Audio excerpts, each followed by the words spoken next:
Alors je vais vite vous expliquer le treuil, mais je vais directement faire une application numérique, donc on va prendre des valeurs réelles, disons. Et donc vous voyez le principe du treuil, c'est donc un cylindre en fait qu'on appelle un tambour, et donc il a un axe de rotation ce cylindre. Donc je vais le représenter, donc ici c'est un peu une vue 3D, je vais le représenter en vue de coupe. Donc il a son axe de rotation et donc il tourne dans un sens ou dans l'autre.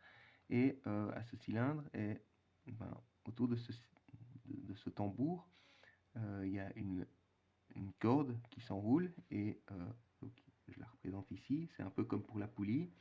Donc vous voyez les treuils, c'est ce qu'on retrouve dans les puits par exemple pour soulever un seau d'eau par exemple. Donc on peut très bien imaginer que la force résistive ici, c'est le poids d'un seau d'eau.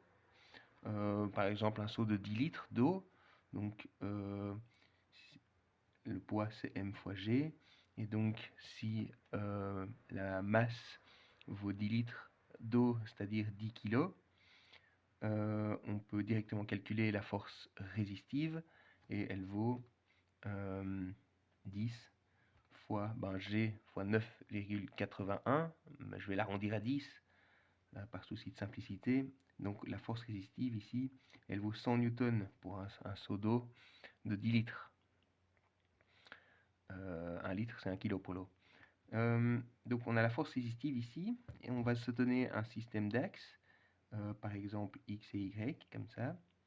Et donc je représente ici voilà, un crochet, par exemple, avec un seau d'eau. Et à l'axe de l'arbre, enfin du tambour, on fixe une manivelle. Et une manivelle, c'est simplement un barreau, voilà, d'une certaine longueur. Je vais le colorer en noir pour bien distinguer. Et donc ce barreau, il a une certaine longueur. On va l'appeler L.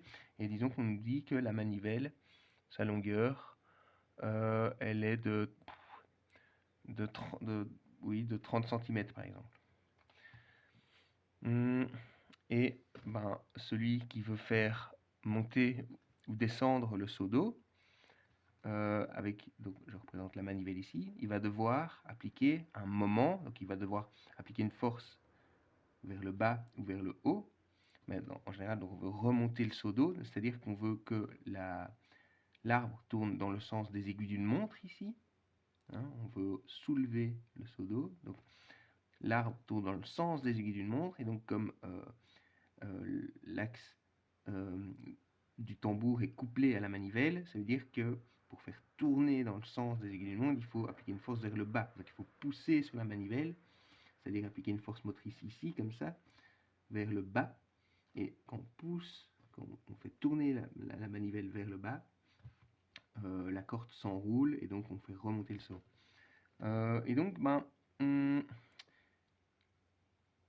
comment savoir quelle force motrice appliquer? Ou la même question, c'est quel est l'avantage mécanique de ce treuil? Et j'ai oublié de préciser une chose, c'est que tout comme la poulie, il faut spécifier son rayon. Hein. On a un rondin ici, donc on spécifie son rayon. On donne son rayon, par exemple, le treuil, c'est un tambour de rayon, on va dire, allez, 10 cm. Et donc, on aimerait bien connaître l'avantage mécanique, ou autrement dit, la force motrice. Parce que une fois qu'on connaît l'avantage mécanique, vu qu'on connaît la force résistive, on connaît la force motrice, et une fois qu'on connaît la force motrice, on peut calculer l'avantage mécanique. Enfin, l'un et l'autre sont liés. Mais donc, pour connaître la force motrice à devoir appliquer, de nouveau, il faut partir de la condition d'équilibre, c'est-à-dire que de la condition, maintenant que vous connaissez, que la somme des moments doit être nulle. Et donc, calculons le moment résistif et le moment moteur, comme on a fait à chaque fois. Alors, donc, je peux même rester ici. Le moment résistif, on va se choisir donc un système d'axes ici. Le moment résistif, c'est la force résistive fois son bras de levier. Et donc la force résistive, elle est dans la même direction que le Y, donc ce sera simplement ici FR, fois le bras de levier de la force résistive, mais de nouveau, comme pour la poulie, le point d'application de la tension de la corde ici qui quitte le rondin, c'est ici. Et donc le bras de levier, comme pour toutes les machines simples, c'est le vecteur qui va du centre de rotation du point d'appui, du point de pivot au point d'application de la force. Et donc dans ce cas-ci, c'est le vecteur R, mais qui est dans la direction des X négatifs. Donc on aura un moins R ici pour le moment de la force résistive. Et donc si on remplace par les valeurs qu'on nous a données ici, on a donc 100 pour FR, et puis le rayon c'est 10 cm, c'est-à-dire 0,1 mètre, et avec un signe moins. Donc on aura moins 100 fois 0,1, c'est-à-dire moins 10 newton-mètre. Ça c'est pour le moment de la force résistive. Maintenant le moment de la force motrice, pareil, donc c'est la force motrice, et donc ici elle est vers le bas, on a vu, pour faire remonter le saut, et donc vers le bas c'est dans la direction des Y positifs, donc on a simplement la force motrice ici, et puis multiplié par son bras de levier, mais attention ici, donc le bras de levier de la force motrice, c'est le vecteur qui va, comme pour toutes les machines simples, du point de pivot de l'axe de rotation au point d'application de la force, mais donc ici c'est le long de la manivelle. Vous voyez, ce n'est plus le rayon, le bras de levier de la force motrice, c'est la longueur de la manivelle. C'est ça le vecteur qui va de l'axe de rotation au point d'application. C'est juste ça qu'il faut retenir pour le bras de levier, c'est du point de pivot de l'axe de rotation au point d'application. Et donc ici on aura Fm fois L. Et donc si on remplace de nouveau par les valeurs, donc je vais laisser Fm qu'on ne connaît pas, et L, on nous l'a donné, c'est 30 cm, c'est-à-dire 0,3 mètres. Donc 0,3 dans les unités ici. Et tout ce qui nous reste à faire, c'est donc appliquer maintenant la condition des glyphes statiques. Donc ça, on réécrit maintenant qu'on a spécifié les moments. Donc c'est M, le moment résistif, plus le moment moteur, qui est égal à 0. Et donc le moment résistif, on vient de calculer, ça vaut moins 10 newtons. Et donc c'est 10 newton-mètres, pardon. Donc moins 10, plus... Alors le moment de la force motrice, on a vu que c'était Fm fois 0,3, plus Fm fois 0,3. Donc ça doit être égal à 0. Et vous voyez, on a une équation du premier degré en Fm, donc, enfin, comme pour les autres cas. Donc on fait passer le 10, vu qu'il a un signe moins de l'autre côté. Et puis on divise par 0,3 des deux côtés pour isoler Fm. Donc on trouve Fm qui vaut 10 divisé par 0,3. Mais donc 0,3, donc 10 divisé, oui, 0,3 c'est 3 dixièmes. Et 10 divisé par 3 dixièmes, c'est 10 fois 10 tiers. C'est 10 fois la fraction inverse. Et donc finalement on obtient 100 divisé par 3, c'est-à-dire 33,3. Enfin bon, oui, 33,3 newtons pour la force motrice. Alors que on avait une...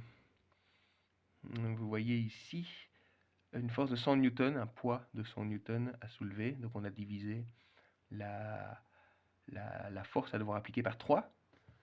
Et donc vous voyez que c'est dans le même rapport ici de la longueur de la manivelle et du rayon du tambour, du treuil. Mais donc en contrepartie,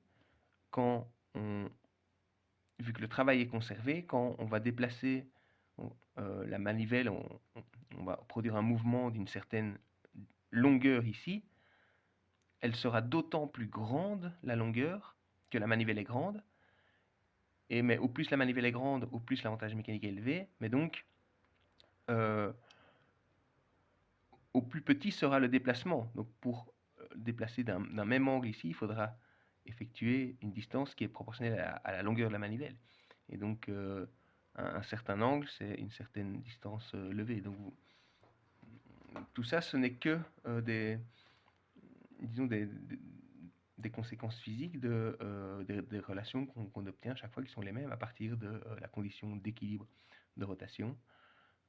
Et du calcul de l'avantage mécanique. Donc ici, voilà, il est sous-entendu, mais on peut le calculer explicitement. L'avantage mécanique, c'est donc la force résistante divisée par la force motrice. Et dans ce cas-ci, on avait 100 newtons divisé par, en fait, 100 tiers. 33,3, c'est 100 tiers. Et 100 divisé par 100 tiers, c'est 100 fois 3 centièmes.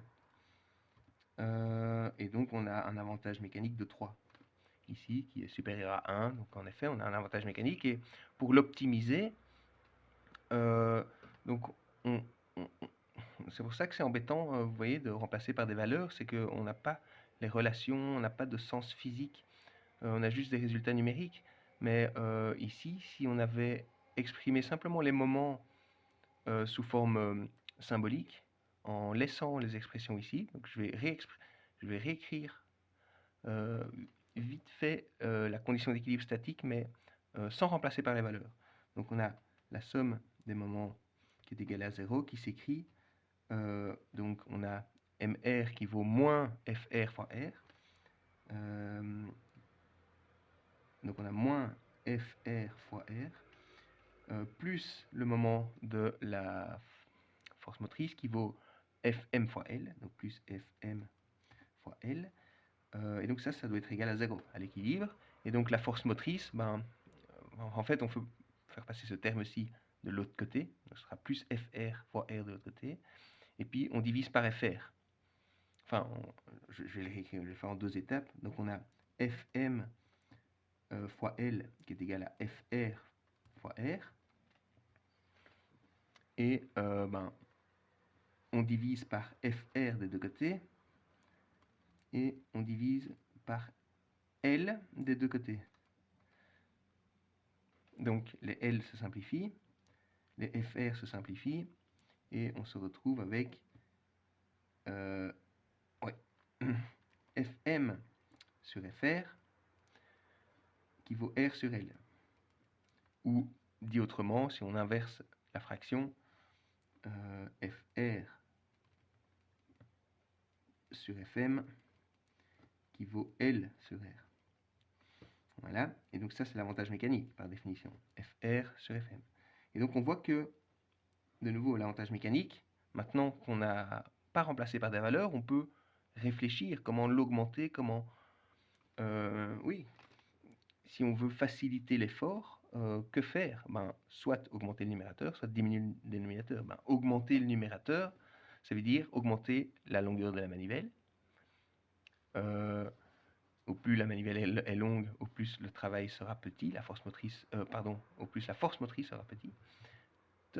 Et pour augmenter l'avantage mécanique, on peut aussi diminuer le rayon, et ça c'est peut-être moins intuitif, diminuer le rayon du tambour, du treuil. Mais on voit directement que si le rayon est plus petit, il faudra faire plus de tours pour soulever la charge de la même hauteur.